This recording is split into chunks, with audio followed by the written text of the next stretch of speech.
قول نمبر 130۔ مرنے والوں سے خطاب۔ بسم اللہ الرحمن الرحیم۔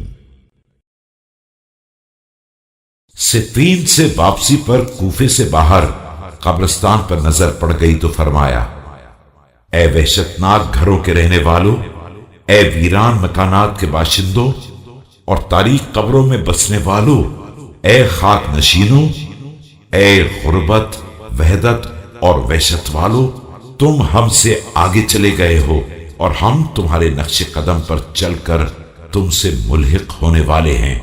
دیکھو تمہارے مکانات آباد ہو چکے ہیں، تمہاری بیویوں کا دوسرا عقد ہو چکا ہے اور تمہارے اموال تقسیم ہو چکے ہیں۔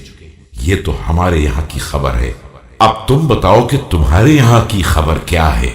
اس کے بعد اصحاب کی طرف رخ کر کے فرمایا کہ اگر انہیں بولنے کی اجازت مل جاتی تو تمہیں صرف یہ پیغام دیتے کہ بہترین زاد راہ تقوی الہی ہے۔